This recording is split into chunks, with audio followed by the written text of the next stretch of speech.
Hey, you're here. It's good to see you. This is the Vintage Woodshop channel. I am Sandy, and we are here to talk about this week's creation, which is a pedestal bowl, almost 7 inches in diameter, about 6 1/4 tall, and the components are ornamental plum, both the base and the bowl, with a walnut stem in between the two. Two features of this week's episode are, when this piece of wood was in the bucket with the resin, this part of it was right here, and I used a one-way coring system to extract that piece of wood. And then another interesting feature this week is when I went to turn the tenon off, I mounted it to the lathe with my homemade vacuum chuck. So while you're watching, observe proper YouTube etiquette. Subscribe would be appreciated. Give me a like. Do the notifications, and you might even want to share the joy with your friends. Let's head out to the shop. So I started burning this piece of wood, ran into some voids, and decided, okay, I'll put a little resin on it. Discovered that when you put resin on stuff, you got to use mold release. Take a lesson. I'm going to turn this stuff off and see what happens.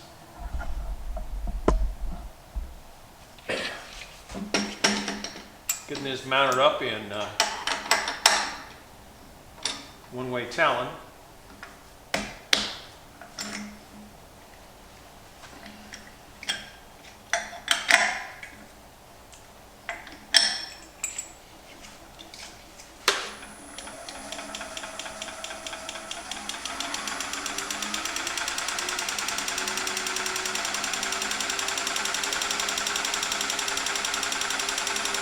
About to see how messy this is going to get. I started turning all that plastic off with a 5/8 inch Daniel Ellsworth signature bowl gouge.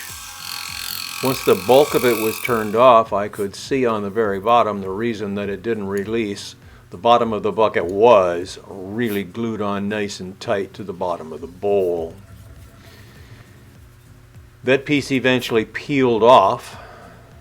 And as you'll see, I'm getting out that big old butter knife of mine. That's a Hurricane 1.5 inch scraper that I reground so that it is a negative rake.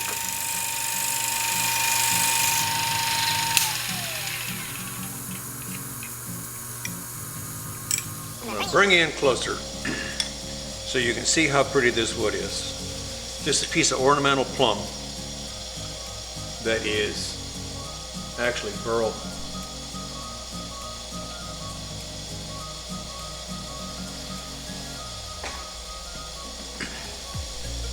Look how pretty this wood is. There's nothing on there. That surface is what I've produced with the negative rake scraper. You can see the chatoyance in it already. Now, the pity of it is, typically, I would just grab the gouge, start hogging away at the middle of this bowl. 90% of what's there now is going to end up as shavings on the shop floor. But I think what I'm going to try and do is break out my coring tool and see if I can't save a piece of this, make a pedestal bowl out of it. I'm going to do a little cleaning up. I'll be right back. Here I'm using Easy Wood Rougher and an Easy Wood Finisher to cut a mortise into the section that I'm going to core out. Okay, I got it all set up. One-way coring tool, #1 knife on it. I've got this set up with spacers down here, and I've calculated that this cutter is going to cut within 1 inch of the bottom of the bowl. Hang on, I'll change the camera angle so that you can see the different spacers I'm using to do this. Here's the setup. I have Talon chuck on here with a Talon spacer. The spacer moves the banjo out so that it is dead flush with the edge of this. This is the spacer that moves the #1 knife setup. If I pull the whole rig over here next to it, this is going to cut clear to the bottom of the bowl. So I want 1 inch left at the bottom. I have a space of 1 inch left over here. It's as simple as that. And by that process, the whole inside of that bowl doesn't end up as shavings on the shop floor. Let's see how it works.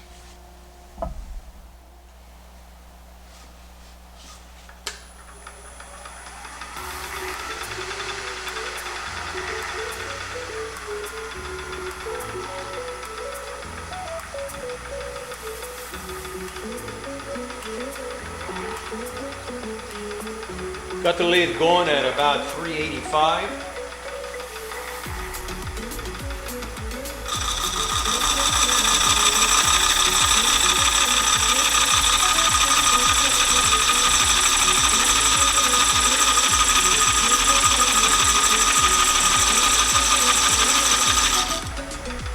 Gonna put on a mask.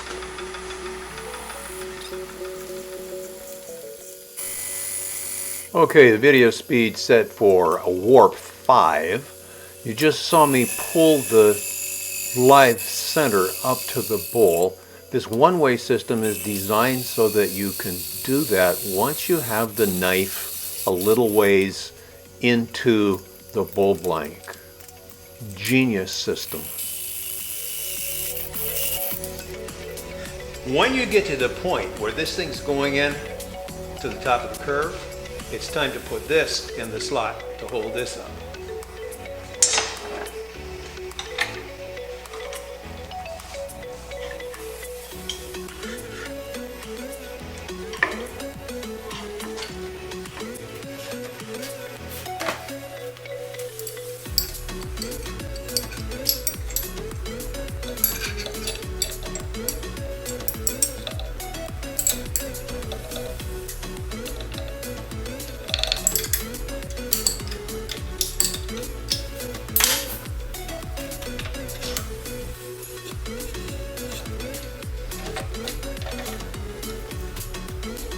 Okay, here we go.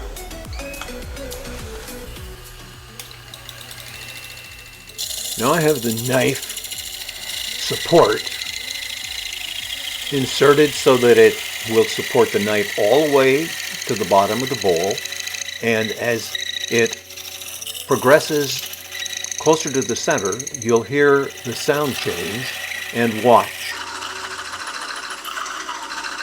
As it approaches the bottom of the bowl, the sound changed substantially. The bowl core released itself. The live center is sitting there to hold it until I can safely stop the lathe.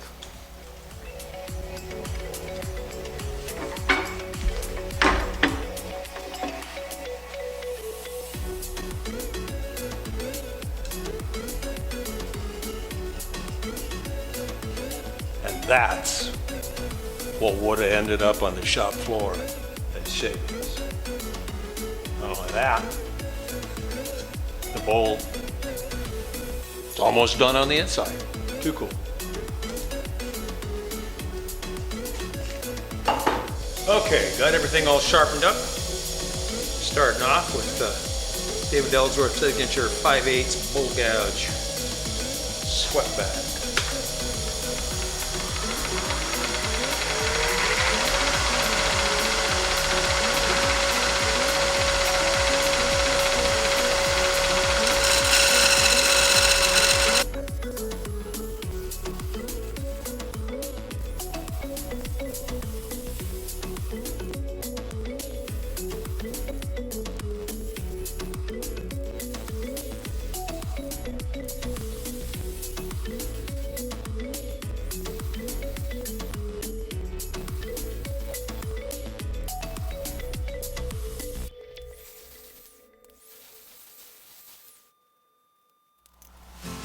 I am going to shut off the mic now.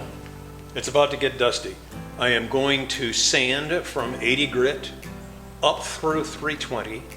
The dust sucker is going to be on, my mask is going to be on, it's going to be noisy in here.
To the original casting.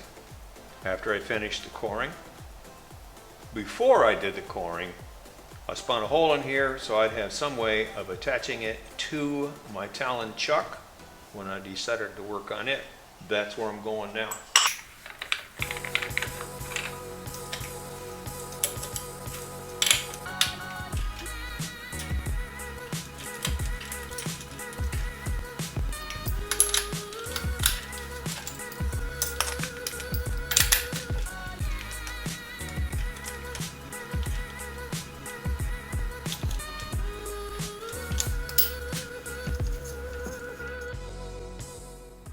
Everything's all chucked up. I've left this at real-time speed. Sorby 3/8 inch swept back bowl gouge, and let you watch some turning at real time to see how slowly it actually goes. A lot of turning coming up here. I've left a couple of sections at real time that aren't very lengthy, then I will kick it back into warp speed.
As you saw, I skipped it filming a whole bunch of steps, and now I've chucked up a chunk of walnut into the lathe to turn this stem that's going to sit between the two pieces of ornamental pear.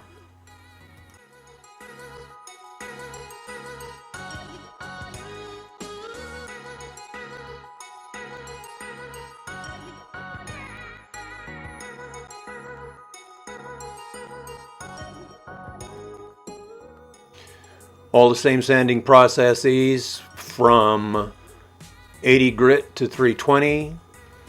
Wipe it off with denatured alcohol, use some Axe abrasive paste on it, and the Axe micro polish.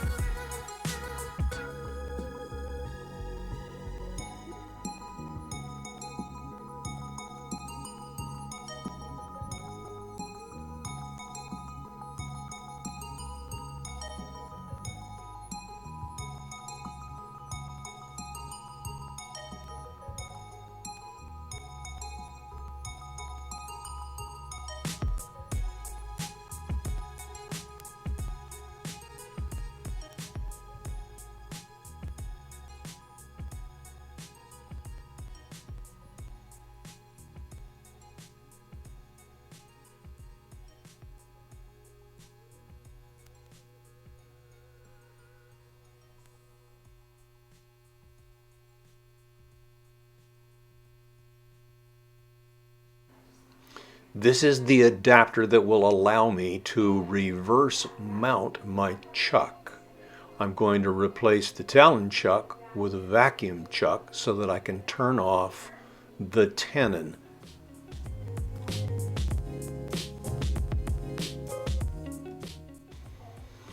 I'm spinning on my homemade version of the vacuum chuck because the one that I got with the lathe was a little bit too big. I will do a separate video if you're interested in how I did build that vacuum chuck, but watch this. Turn the switch, unscrew the chuck, and look, Ma, no hands.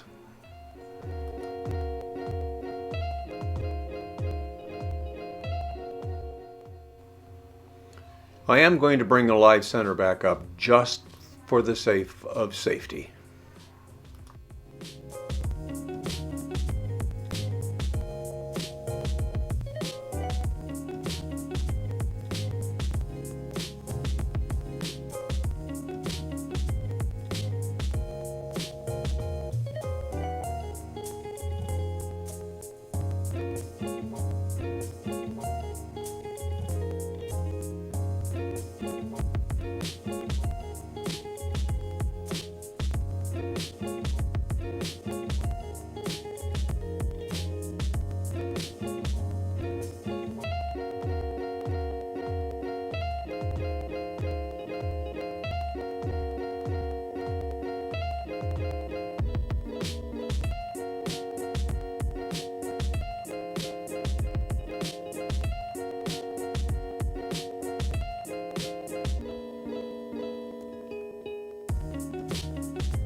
Sanding, polishing, abrasive paste, and microfinish all done on the bowl. Look at that beautiful grain popping out there. So now I'm going to, I pulled the live center back. Going to reach down there, shut off the vacuum. Off comes the bowl, and note, there is absolutely no sign of that chuck holding that bowl onto the lathe. Vacuum chucks rock.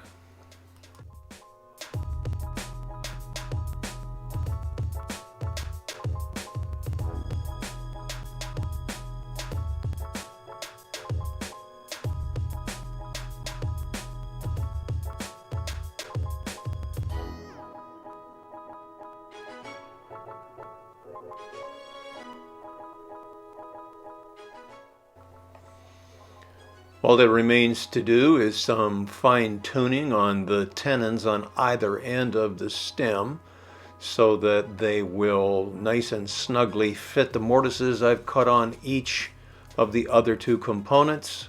And it's time to put this little puppy to bed.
So that's it for this time.